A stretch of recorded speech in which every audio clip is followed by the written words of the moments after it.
Here's some trending HausHill Entertainment news today. A second lawsuit has now been filed against Travis Scott and Live Nation, but a third party has been named as a defendant in this claim. And that would be Drake. A person named Christian Peards is suing Trav, Drake and Ellen for negligence as well, claiming that Travis' concert history should have been at the forefront of everyone's mind who helped plan and execute AstroWorld this year. In their doc, obtained by TMZ, they claim Travis and Drake helped incite the crowd that night, suggesting they either were aware or should have been aware of the reaction the crowd would have and did have once they both took the stage, which they claim ended up causing a massive surge they say injured them.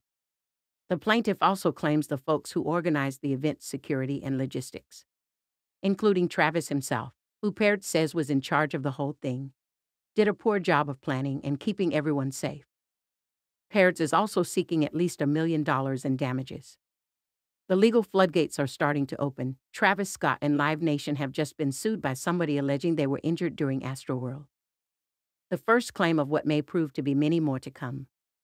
A guy named Manuel Souza already lawyered up and reportedly filed suit Saturday in Harris County District Court, claiming he was hurt during the madness that unfolded, and alleging both negligence and gross negligence on behalf of Trav, Ellen and others he lists as defendants. In his docs, obtained by Billboard, Souza says the tragedy was predictable and preventable, due, in part, to what he characterizes as warning signs earlier in the day that he says should have been red flags to festival organizers, but were allegedly ignored. Souza describes how people first stampeded their way into NRG Park when things were first opening up, with folks allegedly climbing over security gates and trampling over one another. Despite this, Souza claims nothing was done to further address or curtail things.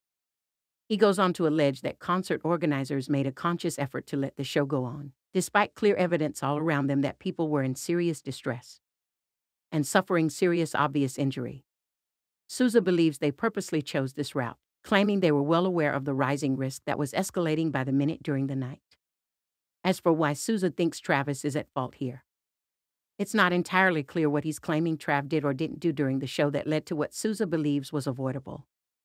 He does cite Travis' history of allegedly encouraging violence among fans at past concerts of his, which Souza says has led to people getting hurt.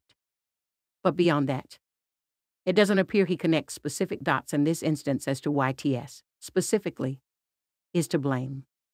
It's also not entirely clear what injuries Souza is claiming were inflicted against himself, but he does repeatedly cite the 8 dead and dozens of others who were also hurt, while going on to claim that profit was chosen over the safety and well-being of concertgoers. Souza is suing for at least $1 million in damages. We're working on getting a copy of the lawsuit ourselves. We've reached out to Live Nation and Travis for comment. And that's your HausHill news for now. Download the free HausHill Entertainment app right now for iOS and Google Play devices. Did I mention it's free?